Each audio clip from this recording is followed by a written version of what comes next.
you all? Welcome back to Sunya IAS, guys. I hope you all are doing really great. And there is an exciting news for you all that we are launching the most awaited Prelims Crash Course on Ancient History for 2024 aspirants. Now, in this video, I'll be discussing with you all the components of this course, how this course will be beneficial for you, and how to utilize this course, how you have to utilize this course, right? Then only if you are listening to me, if you are understanding me wholeheartedly, then only I'll be giving you this subject on your tips. And when I say it, I mean it. Those students who have been following me from other subjects, they must be feeling confident, they must be excited too. But those who are new, just have faith and patience, guys. I'll be telling you all about this course, what you are getting into this particular crash course, right? Now, before moving ahead, let us discuss what myths revolve around ancient history as well as with medieval history, guys, right? In both of these subjects, the myth generally revolves around is that they have such vast syllabus. We have to do old NCRTs, new NCRTs. We are already confused. Tamil Nadu textbook, what we have to do? And when we are reading them, it is very hard to rectify them. And I'm telling you, 95% of the people face difficulties in understanding the timelines, in understanding, in rectifying the whole dynasties, the kings, the historians. You will see the site-based question which are being asked. They find it very difficult, if I'm not wrong, and you must be agreeing too, guys, right? While reading on your own. And also there is a myth which has been busted by UPSC that it has poor cost benefit analysis. Now, if you are analyzing the trend recent years from 2020 prelims to 2023 prelims, right? 2021, 2022, you will be seeing that ancient history and medieval history question has been risen. You will be seeing that in 2023 question has been asked, 2022, 2021 4 question, 2022 4 question, 2023 5 questions has been asked, guys. That means before 2020 we can say art and culture were being focused more, but now they are asking, and I say why you have to go like behind like what is being asked and what not being asked. If you are a dedicated aspirant, then this is the part. Ancient history, medieval history are the past part of your subjects, guys, and this should be well equipped in your armory.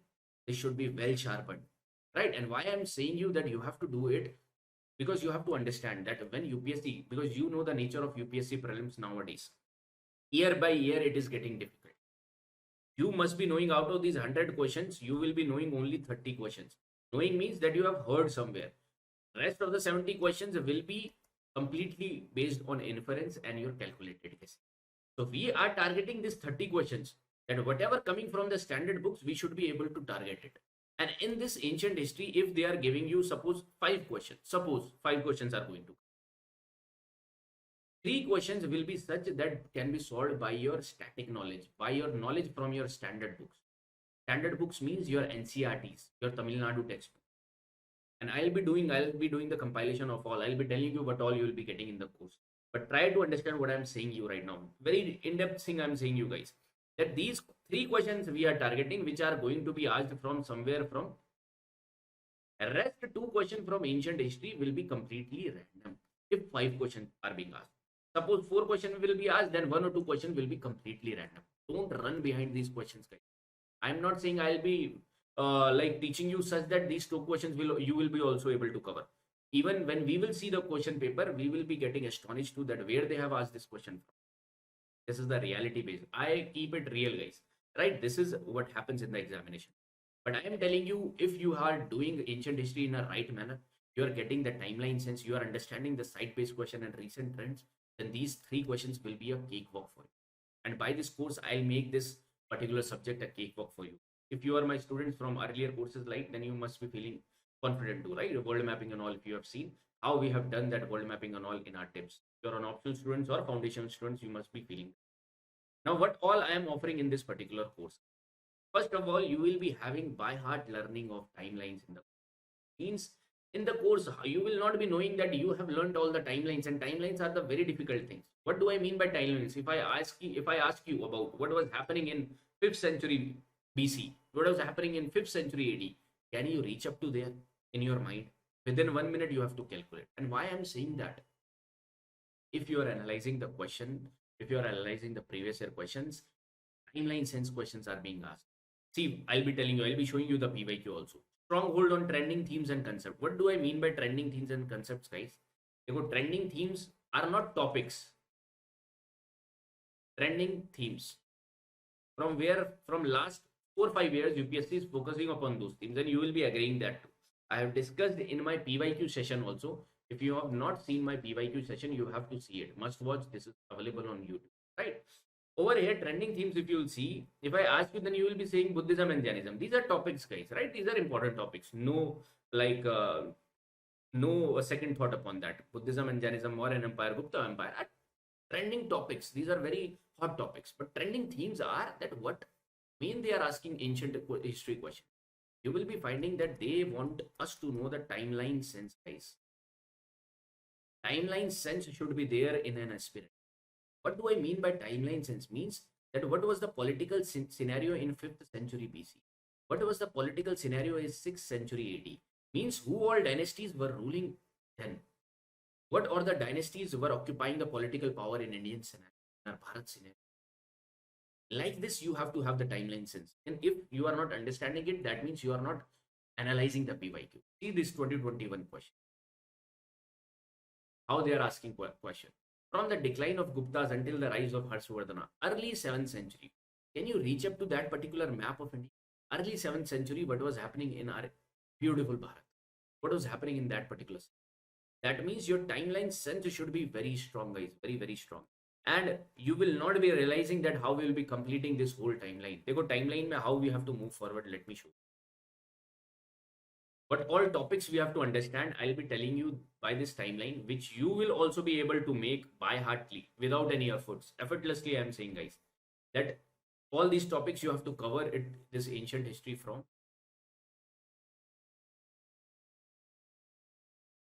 Understand it, guys. We will be starting this ancient history from 20 lakh BC. You have to feel it, how far we are going in behind in history. 20 lakh BC, and we will be finishing this particular ancient history in 750 AD. BC AD we are talking. All this concept we will be clearing it itself in that. Now, how subjects are being divided, how history has been divided, ancient history, under certain topics, and these topics are the part of your syllabus which you have to read. Now, 20 lakh BCE till 1000 BCE. You will be getting over here what you will be reading it in the form of prehistoric times. PhD. Right now I'm writing it in short. It is just the orientation, guys, right? In prehistoric times, you will be understanding about Paleolithic, Mesolithic, Chalcolithic, Neolithic, Chalcolithic, and Megalithic. Over here, sites are important. So I'll be telling you every topic, every subtopic should be seen from different perspective. From here, prehistoric times, sites are important. Nothing else. Nothing else will be asked. Because over here, human evolution were also taking place. Advancement was taking place, right? In between, then during this time period, only you were having golden civilization. Not golden, but over here, bronze civilization was taking place in this time frame. And when I say that IBC period was going on, can you tell me the exact timeline? You will be facing difficulty in remembering the timeline because you are not doing it wholeheartedly.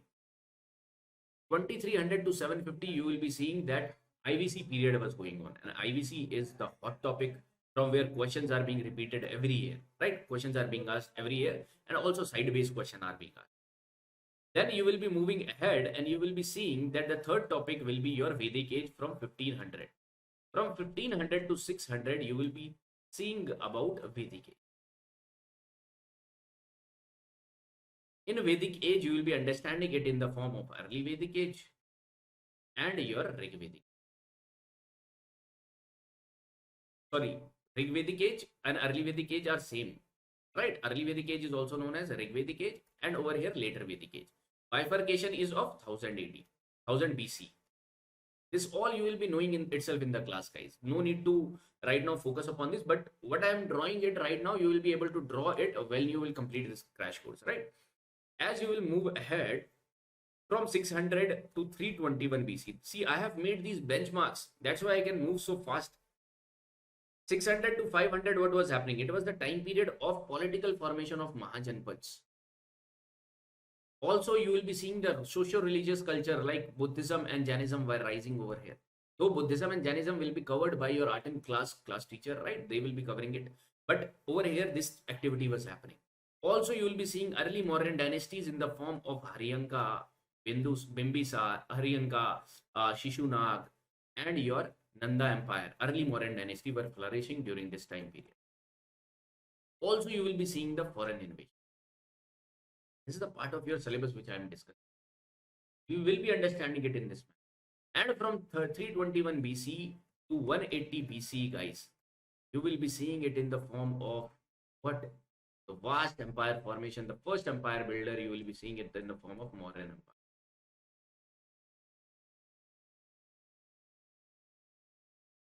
Right, and in the modern empire, you have to read about Chandragupta Maurya, Bindusar, Ashoka. We will be dealing it in the crash course. Then 180 BC ahead, how easily I can, when you are fixing this timeline, very easily you will be moving in the timeline. If I'm saying 3rd BC, what was happening, 4th BC, what was happening, 4th century BC, what was happening, you will be moving ahead. And do you even know the difference between, if I ask you 3rd century BC, my students will be able to answer it, 3rd century BC and 3rd century AD. What is the timeline? Open up the timeline. Will you open up it like 300, 400 BC? Or will you open this 3rd century AD as 300 to 400 AD? What is the difference?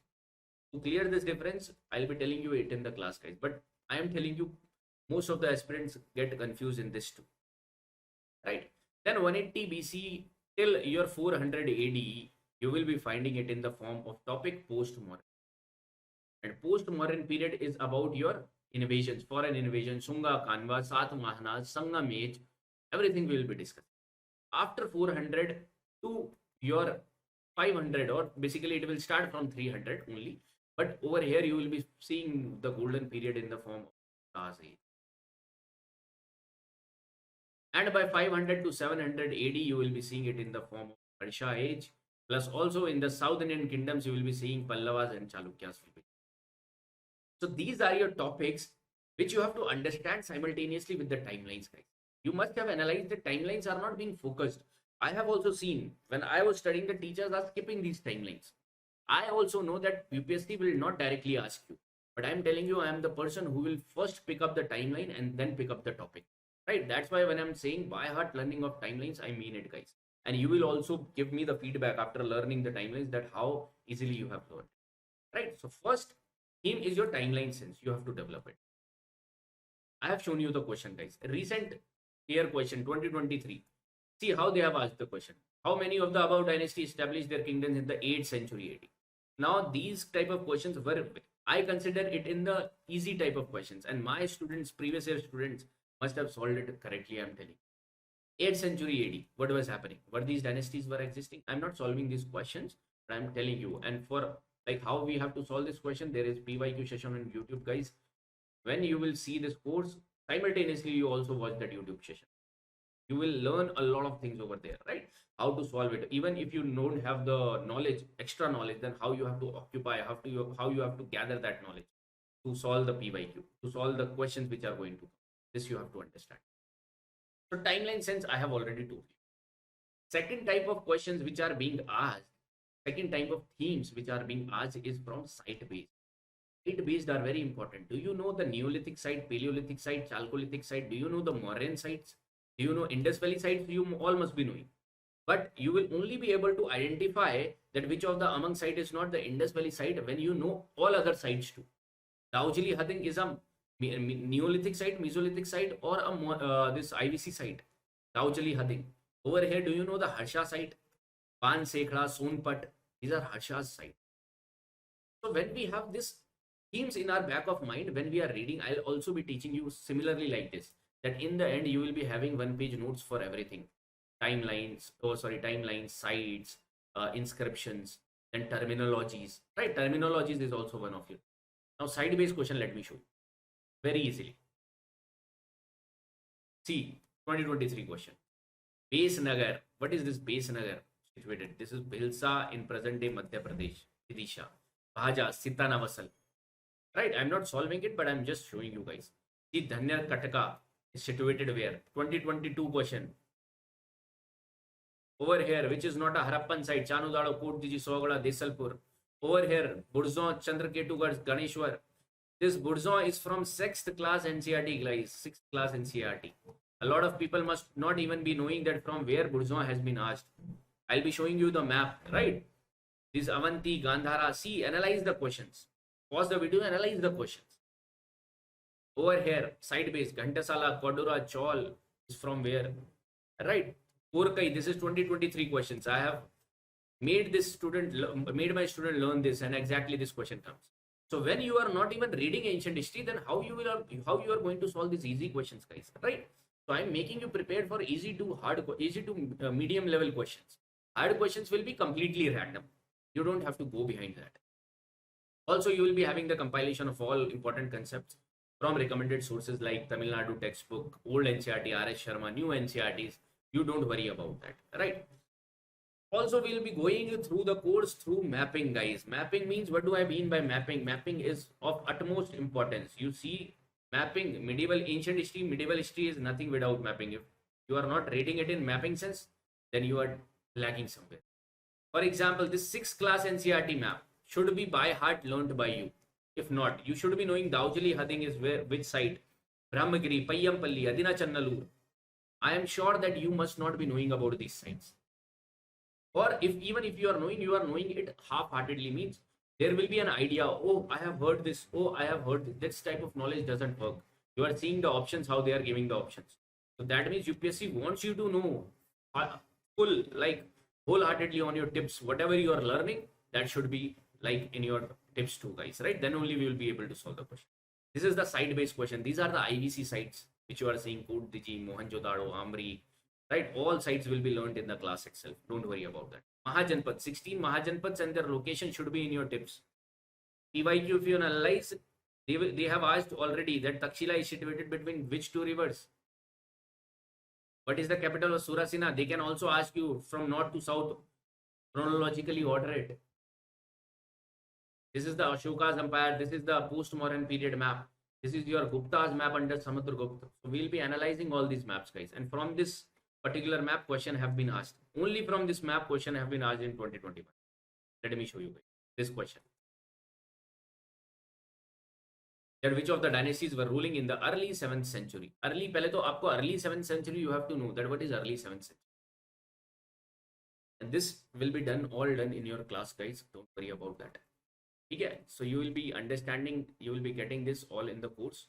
Also, PYQs we have discussed, and simultaneously on YouTube you will be finding my PYQ session. You have to must watch it. Even if you are understanding on your own, I'll ask you to understand this PYQ session. This will help you to have the what you will have to put in the back of your mind while understanding the topic. Right. Quick summary will be done every particular whenever we will be starting the lecture. Quick summary will be done. Right. Calculative guessing, how you have to do. Also, I'll be telling you how realism will work. No preaching you have to cover everything. No slide by slide, that I'll be not teaching you like this slide I have added and I'm just marking that you have to read on your own, and you yourself will feel the difference, guys. Right? So this way, this crash course will help you definitely, and will be giving you this particular subject on your tips, guys, and you will also be realizing it in the end of this crash course. Right? Also, before moving ahead, there are certain conditions also you have to fulfill, guys, while adopting for this, or while subscribing for this crash course. These are the topics which we have to read, which I have already discussed: prehistoric times, Indus Valley civilization, Vedic age, Mahajanpads, modern age, post-modern age, Gupta age, Harsha age, and your South Indian. Right? And what we expect from you is your 100%. Whenever you are sitting in the class, I want your 100%. Trust in me and faith in yourself too, because you might be a third attempter, you might be a fourth attempter, you might be a sixth attempter. Don't lose hope. You have to hope. And what if you are putting your 100% hard work, if you are putting your honesty in the while studying, I am telling you, some way or the other way, you will be getting the fruits. I am assuring you this, right? Provided basharte your hard work should be, you should not be wasting time, and it should be in the right direction, which I am here for. Right? And you have to revise, and revision I'll be doing in the class itself. Thank you so much, guys. I'll be meeting you in the class. Thank you all.